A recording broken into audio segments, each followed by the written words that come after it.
তাহলে last topics হচ্ছে ধর্মঘট ও মানে গত এই ক্লাসটি যে শেষ হয়েছে সেখান থেকে আমরা আবার শুরু করছি ক্লাসটি। টপিকসটা বলেছি কি ধর্মঘট ও লকডাউন পরিহার। লকডাউন না, সরি, লক আউট। বারবার লকডাউন কথাটি আমার কাছে চলে আসছে।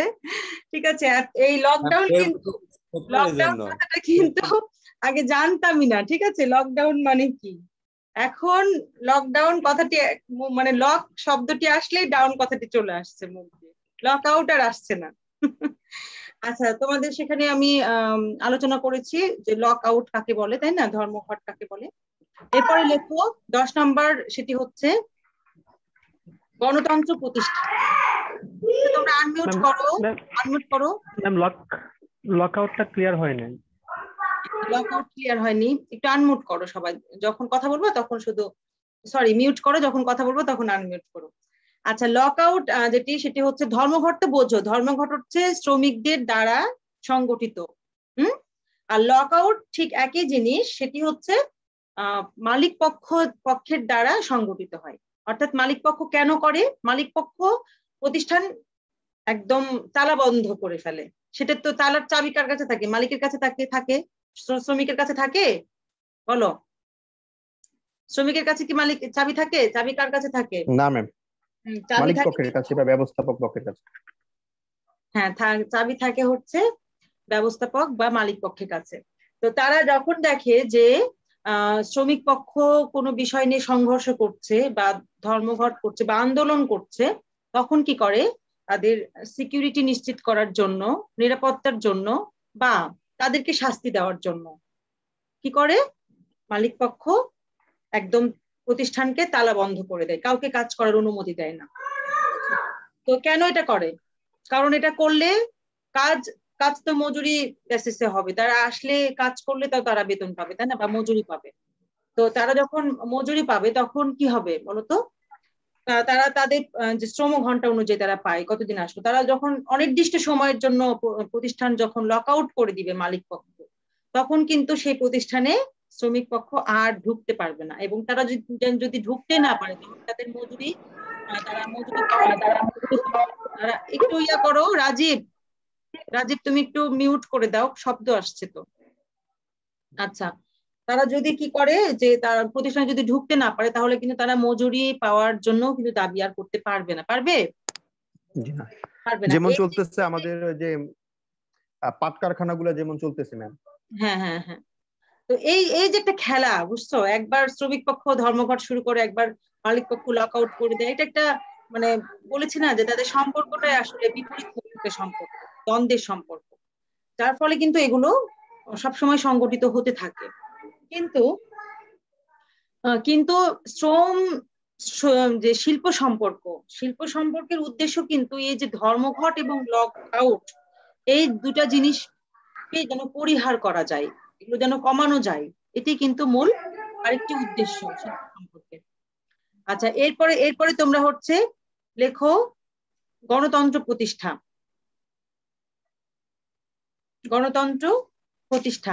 এখানে দেখো যে যেহেতু আমরা দেখি যে সৌহার্দ্যপূর্ণ সম্পর্কের মাধ্যমে শিল্প সম্পর্কের মধ্যে বা মালিক পক্ষ শ্রমিক পক্ষের মধ্যে একটা সহযোগিতার মনোভাব গড়ে ওঠে, যার ফলে কিন্তু একটা গণতন্ত্রের প্রতিষ্ঠা কিন্তু হয়ে ওঠে। কারণ যখনই সৌহার্দ্যপূর্ণ একটা সম্পর্ক হবে, তখন কিন্তু শ্রমিক পক্ষ কি করবে, মালিক পক্ষকে কিছু মতামত দিতে চাবে, এবং সেই মতামত গুলো মালিক পক্ষ কিন্তু যেহেতু সম্পর্ক ভালো, তখন তারা মূল্যায়ন করবে।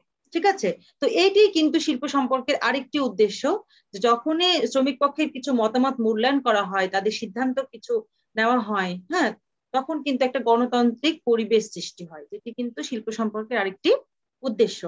এরপরে লেখো সুনাম অর্জন। 11 নম্বর পয়েন্ট। দেখো, যখন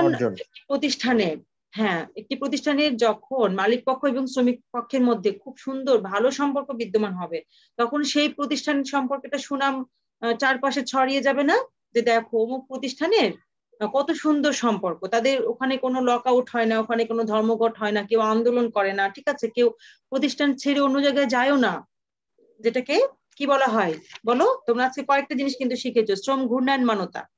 ঠিক আছে, এই জিনিসগুলো কিন্তু এই সাবজেক্টের জন্য অনেক বেশি জানা দরকার, এবং তোমাদের ব্যবসায় শিক্ষা বা ব্যবস্থাপনার ছাত্র হিসেবে এই জিনিসগুলো কিন্তু খুব ভালো করে তোমাদের জানতে হবে, যে লক আউট কি, হ্যাঁ ধর্মঘট তোমরা দেখে আসছো জানো, শ্রম ঘূর্ণায়মানতা কি, হ্যাঁ এই জিনিসগুলো কিন্তু তোমাদের ভালোভাবে জানা উচিত হবে। আচ্ছা তাহলে দেখো যে, তো যখন প্রতিষ্ঠানের ভাবমূর্তি উজ্জ্বল হবে, অগ্রগতি এবং গ্রহণযোগ্যতা বৃদ্ধি পাবে, তখন কি হবে? চারপাশে সুনাম কিন্তু ছড়িয়ে যাবে, অর্থাৎ প্রতিষ্ঠানটি সুনাম অর্জন করতে সক্ষম হবে। কিন্তু আরেকটি উদ্দেশ্য শিল্প সম্পর্কের। এরপরে লেখো তোমরা উৎপাদন ব্যয় হ্রাস।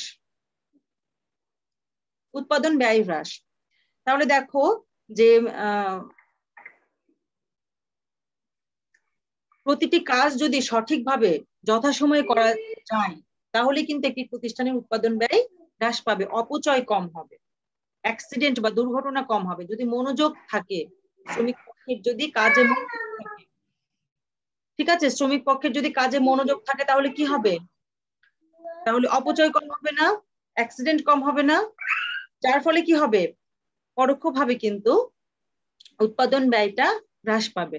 তো এই জন্য শিল্প সম্পর্কের প্রধান মানে আরেকটি উদ্দেশ্য হচ্ছে উৎপাদন ব্যয় হ্রাস করা, শ্রমিক এবং মালিক পক্ষের মধ্যে সৌহার্দ্যপূর্ণ সম্পর্ক গড়ার মাধ্যমে। ঠিক আছে, এরপরে দেখো 13 নম্বর পয়েন্ট লেখো, শিল্প দ্বন্দ্ব হ্রাস। শিল্প দ্বন্দ্ব হ্রাস, এখানে দেখো যে যদি শিল্প কারখানায় শ্রমিক পক্ষ এবং মালিক পক্ষের মধ্যে আন্তরিকতা সম্পর্ক গড়ে ওঠে, তখন কিন্তু শিল্প দ্বন্দ্বটা হ্রাস পায়। ঠিক আছে, শিল্প দ্বন্দ্বটা তখন হ্রাস পাবে।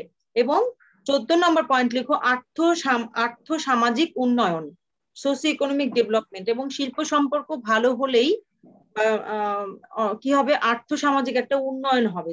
মানে এটি কিন্তু একটা ব্যাপক ব্যাপক অর্থে বলা হয়েছে, যে যখন হচ্ছে মালিক পক্ষ শ্রমিক পক্ষ উভয়ের মধ্যে সম্পর্ক ভালো হবে, শ্রমিক পক্ষ কাজে খুশিতে তারা কাজ করবে, স্বতঃস্ফূর্ত ভাবে তারা কাজ করবে, তারা কি হবে? তার ফলে উৎপাদন বৃদ্ধি পাবে, এবং শ্রমিক পক্ষ কিন্তু এখানে যে ঠকার একটা প্রবণতা সেটাও হ্রাস পাবে। তারা কিন্তু তাদের ন্যায্য মজুরি, ন্যায্য তাদের যে দাবি দেওয়া, সেগুলো তারা সঠিকভাবে তারা পাবে। এবং যার ফলে কিন্তু দেখা যাবে যে আর্থ সামাজিক উন্নয়নটা কি হবে? এখানে নিশ্চিত হবে। এটিও কিন্তু শিল্প সম্পর্ক উন্নয়নের আরেকটি গুরুত্বপূর্ণ উদ্দেশ্য। ঠিক আছে, তো এই হচ্ছে আমরা আজকে যে জিনিসগুলো পড়লাম, যে শিল্প সম্পর্কের অর্থ, সংজ্ঞা, শিল্প সম্পর্কের উদ্দেশ্য, হ্যাঁ, তো এই বিষয়গুলো আমরা পড়লাম। এখন কিছু যদি সময় থাকে তোমাদের আমি একটু কিছু পয়েন্ট দিব, সেটি হচ্ছে দুর্বল শিল্প সম্পর্কের কারণ। তো এই দুর্বল আরেকটি পয়েন্ট তোমরা লেখো, আরেকটি বিষয়, সেটি হচ্ছে দুর্বল শিল্প সম্পর্কে কারণগুলো কি কি। তো এটার কিছু বিষয় তোমাদেরকে আমি একটু টাচ দিব। টাচ দিলে কি হবে? তোমরা এই বিষয়টা তো বানিয়ে লিখবাই, নিজের ভাষাতে লিখবাই। কিছু পয়েন্ট আমি তোমাদের বলবো, যে পয়েন্টের আলোকে তোমরা দুর্বল শিল্প সম্পর্কগুলো কেন হয় সেগুলো তোমরা লিখবা, গ্রুপে সেগুলোর ছবি দিবা, এবং এই দুর্বল শিল্প সম্পর্কের যে উন্নতির উপায়গুলো কি কি, সেই উপায়গুলো তোমরা একটু ব্রেনস্টর্মিং করে, অর্থাৎ একটু বুঝে, কারণগুলো জানলেই কিন্তু আমি উপায়টা জানবো না? আমি যদি জানি যে তাদেরকে তাদের মজুরি সঠিকভাবে দেওয়া হচ্ছে না, তাহলে আমি উপায়টা যে লিখতে পারবো তো, তাই তো? তাহলে আমি কারণগুলো সম্পর্কে তোমাদের এখন একটু ধারণা দিতে চাই, দিলে কি হবে? তুমি মোটামুটি এই চ্যাপ্টারটা আরেকদিন নিলে আমার শেষ হয়ে যাবে। এই জন্য তোমাদেরকে একটু সহযোগিতা করতে হবে, পড়তে হবে, লিখতে হবে, তাহলে কিন্তু আমি দ্রুত তোমাদের সিলেবাসটা শেষ করতে পারবো। ঠিক আছে, তাহলে দেখো, আর আমি যেগুলো ক্লাসে পড়াবো, যে বিষয়গুলো তোমাদের যখন ইন কোর্স বা অ্যাসাইনমেন্ট যেটাই হোক না কেন, তো সেগুলোর মধ্যে থেকেই দেওয়ার চেষ্টা করব, যেগুলো ক্লাস হবে। ঠিক আছে, সেগুলোর মধ্যে ইন কোর্স গুলো বা অ্যাসাইনমেন্ট গুলো দেওয়ার চেষ্টা করব সেই অধ্যায়গুলো থেকে। সুতরাং তোমরা পড়তে থাকো। তাহলে দেখো, তোমরা আরেকটি প্রশ্ন লেখো, কি দুর্বল শিল্প সম্পর্কের কারণ সমূহ লিখে ফেলো। এবং আমি তোমাদের কিছু বিষয় এখানে 10 মিনিটের মধ্যে আলোচনা করার চেষ্টা করব। সেটি দেখো, যে এই যে শিল্প সম্পর্কটা, আমরা উদ্দেশ্যটা তো খুবই ভালো, শিল্প সম্পর্কে যে সৌহার্দ্যপূর্ণ সম্পর্ক সৃষ্টি মালিক পক্ষ এবং শ্রমিক পক্ষের মধ্যে, কিন্তু তারপরেও কেন শিল্প সম্পর্কটি দুর্বল হয়, খারাপ হয়, কেন হয়? ঠিক আছে, তো সেই কারণগুলো আমরা একটু দেখবো। প্রথমেই যে কারণটা আমরা উল্লেখ করতে পারি সেটি হচ্ছে শ্রমিকদের প্রতি মানবীয় দৃষ্টিভঙ্গির অনুপস্থিতি। এটি হচ্ছে প্রধান কারণ। এই যে শ্রমিকদের প্রতি যে মানবীয় দৃষ্টিভঙ্গির অনুপস্থিতি, কাদের? মালিক পক্ষের। তারা শুধু চায় যে তারা বেশি বেশি করে কি করবে, তাদেরকে খাটিয়ে তারা মুনাফা অর্জন করবে, কিন্তু তাদের যেটা ন্যায্য মজুরি পাওয়ার দরকার সেই ন্যায্য মজুরিটা কিন্তু তাদের মধ্যে তাদেরকে দিতে খুবই অনীহা প্রকাশ করে, এবং মজুরি দিলেও আবার তাদেরকে এত বেশি খাটায় যে মনে হয় যে তারা মেশিন, তারা মানুষ না। তো এই যে শ্রমিকদের প্রতি যে মানবীয় দৃষ্টিভঙ্গির অভাব, অনুপস্থিতি মালিক পক্ষের, এটি কিন্তু দুর্বল শিল্প সম্পর্কের অন্যতম প্রধান কারণ। বুঝেছো? তারপরে আরো যদি তোমরা কিছু দিতে চাও, যেমন শোষণমূলক দৃষ্টিভঙ্গি, এটাকেই ধরো আরেকটু বানিয়ে তোমরা 2-1 পয়েন্ট বানিয়ে দিলা, কি শোষণমূলক দৃষ্টিভঙ্গি। এখানেও প্রায় একই রকম জিনিস তোমরা লিখতে পারবা, যেখানে শ্রমিকদের মতামতের কোনো গুরুত্ব দেওয়া হয় না, তাদের সিদ্ধান্ত গুরুত্ব দেওয়া হয় না, তাদের মূল্যায়ন তেমন ভাবে করা হয় না, তাদের উপরে চাপ প্রয়োগ করা হয়, তাদের চাপ প্রয়োগ করে বেশি বেশি কাজ তাদেরকে দিয়ে আদায় করা হয়। ঠিক আছে, প্লিজ তোমরা মিউট করো, প্লিজ তোমরা, আমি বারবার মিউট করছি, তোমরা কিন্তু আনমিউট করছো। তোমরা কথা বলার পরপরই আবার মিউট করে দিবা। আচ্ছা দেখো, তাহলে আরেকটি যে বিষয় সেটি হচ্ছে শোষণমূলক দৃষ্টিভঙ্গি। এই শোষণমূলক দৃষ্টিভঙ্গির কারণে কিন্তু দুর্বল শিল্প সম্পর্কের সৃষ্টি হয়। আরেকটি যে কারণ সেটি হচ্ছে বৈষম্য, যে সেটি তোমাদের আগে বলেছি তাই না, যে ব্যবস্থাপনা এবং শ্রমিকের যে অবস্থান আলাদা হলেও আধুনিক প্রতিযোগিতায় কিন্তু তাদের সহযোগিতা থাকতে হবে। সে সহযোগিতা না থেকে বেশিরভাগই দেখা যায় তাদের শ্রমিকদেরকে অবমূল্যায়ন করা হচ্ছে, তাদেরকে অবহেলা করা হচ্ছে, যার ফলে তাদের মধ্যে কিন্তু একটা বৈষম্যের সৃষ্টি হয়, এবং এই বৈষম্যটাই দেখা যাচ্ছে যে শিল্প সম্পর্কের অবনতির অন্যতম কারণ। আরেকটি দেখো, ত্রুটিপূর্ণ তত্ত্বাবধান।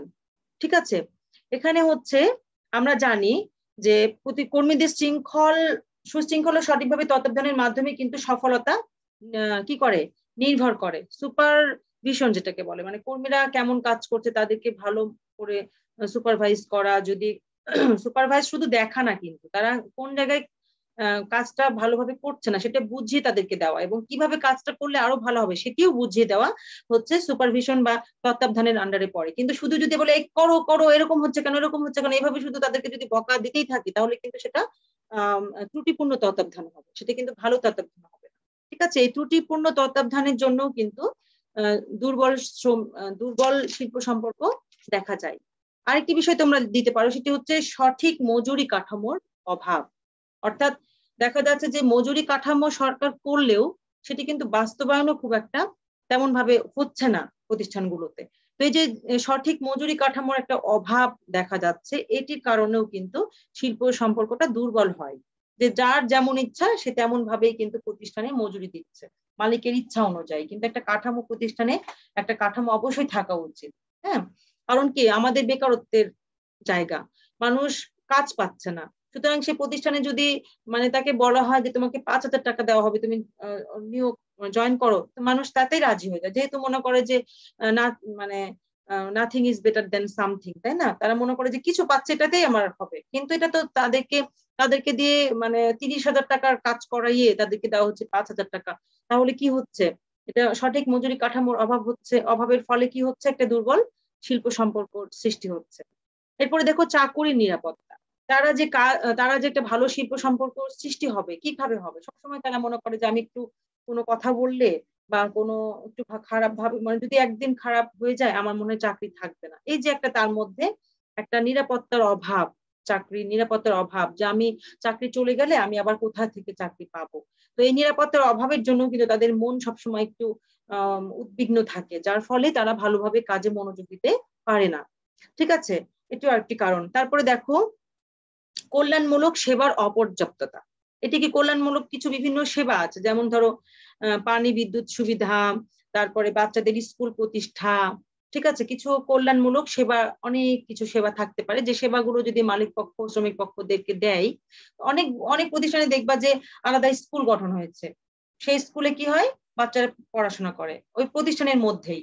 তাহলে কি হয়, প্রতিষ্ঠানের মধ্যে আমার বাচ্চা আছে, একটা মেয়ে হোক আর একটা ছেলে হোক, বা মানে মা হোক আর বাবা হোক, সে প্রতিষ্ঠানে যদি চাকরি করে, সেই প্রতিষ্ঠানে তার বাচ্চা স্কুলে আছে, তার স্কুলে যাওয়া নিয়ে আসার মতো তার একটা যে চিন্তা, উদ্বিগ্নতা, যে ঢাকা শহর হোক আর যে কোনো জায়গায় হোক, পরিবহনে বাচ্চাকে থুয়ে আসা নিয়ে আসা, এই যে একটা চাপ, তাই না?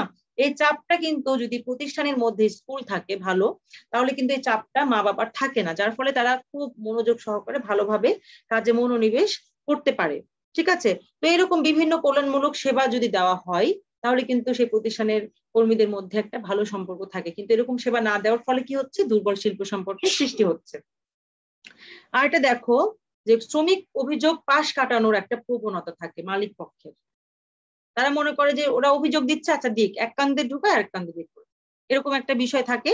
যার ফলে কি হয়? বারবার অগ্রাহ্য করার জন্য শ্রমিকদের অভিযোগ বারবার অগ্রাহ্য করা হচ্ছে, যার ফলে কিন্তু একটা আন্দোলনের মনোভাব তাদের মধ্যে দেখতে পাওয়া যায়। এবং এই আন্দোলনের মনোভাব তো যদি দেখতে পাওয়া যায়, তাহলে শিল্প সম্পর্ক তো কখনোই ভালো হবে না। দুর্বল শিল্প সম্পর্কে আরেকটি কারণ। আচ্ছা, আরেকটু দেখো যে আরো কিছু বিষয়গুলো থাকে, যেমন স্বজন প্রীতি, পক্ষপাতিত্ব। হ্যাঁ, যে স্বজন প্রীতি করা হচ্ছে, মানে যার সাথে সম্পর্ক ভালো তাকে পদোন্নতি দেওয়া হচ্ছে, তাকে বেশি বেশি বেতন দেওয়া হচ্ছে। হ্যাঁ, তো এই বিষয়গুলো যদি ভিন্ন আচরণ যদি একটা প্রতিষ্ঠানে থাকে, স্বজন প্রীতি থাকে, পক্ষপাতিত্ব থাকে, তাহলে সেই প্রতিষ্ঠানে কখনোই ভালো শিল্প সম্পর্ক তৈরি হবে না। দুর্বল শিল্প সম্পর্কের এটি কিন্তু আরেকটি কারণ। আরেকটি দেখো, আরেকটি কারণ হচ্ছে পদোন্নতি ও প্রশিক্ষণের অসঙ্গতি। এখানে হচ্ছে যে আমরা জানি যে পদোন্নতি কিন্তু একটি কি প্রণোদনা, তাই না?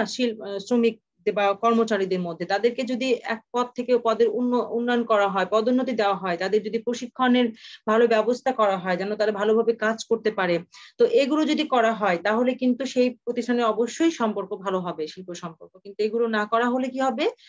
দুর্বল শিল্প সম্পর্কের সৃষ্টি হবে। এটিও কিন্তু আরেকটি কারণ দুর্বল শিল্প সম্পর্কে।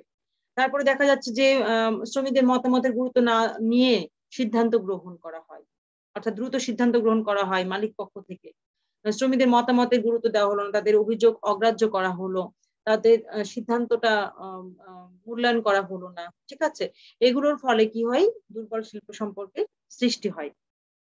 আরো কিছু বিষয় থাকতে পারে, যেমন ধরো রাজনৈতিক হস্তক্ষেপ। অনেক সময় শ্রমিক ট্রেড ইউনিয়ন হয়, কিন্তু সেখানে রাজনৈতিক একটা প্রভাব সেখানে পড়ে, যার ফলে দেখা যাচ্ছে যে মালিক চাচ্ছে একরকম ভাবে, কিন্তু রাজনৈতিক ভাবে সেই ইম্প্যাক্ট, প্রভাব পড়ার ফলে কি হচ্ছে?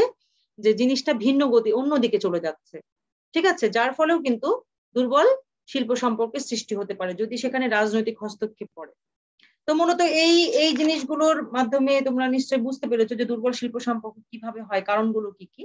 এখন তোমরা যে বিষয়টা লিখবা সেটি হচ্ছে এই দুর্বল শিল্প সম্পর্কটি বা শিল্প সম্পর্কটি কিভাবে উন্নতি করা যায়। ঠিক আছে? তাহলে তোমাদের পড়া কি কি থাকলো বলো তো? শিল্প সম্পর্ক কি, একজন বলো দেখি। বলবো আমি ম্যাম? বলো মেহেদি, আমাদের বলো। পড়া থাকবে হলো শিল্প সম্পর্ক কি, শিল্প সম্পর্কের প্রকৃতি, শিল্প সম্পর্কের উদ্দেশ্য সমূহ কি কি, এবং অতিরিক্ত পড়া হলো দুর্বল শিল্প সম্পর্কের কারণ কি কি এবং এর উন্নয়নের উপায় কি কি।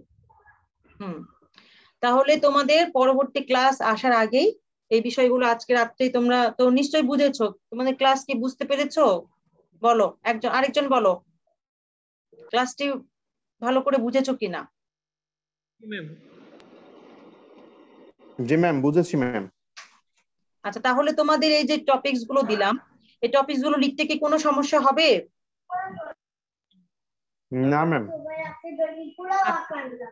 তাহলে এই টপিকস গুলো তোমরা অবশ্যই, এগুলো কিন্তু খুব গুরুত্বপূর্ণ টপিকস। এই টপিকস গুলো পড়লে মোটামুটি অধ্যায় সম্পর্কে তোমাদের যেটা আসুক না কেন একটা তুমি যে কোনো প্রশ্ন তুমি কিন্তু বানিয়ে লিখতে পারবা এই টপিকস গুলো যদি পড়ো। আর দুই একটা টপিকস আমি অধ্যায় থেকে পড়াবো সামনের ক্লাসে।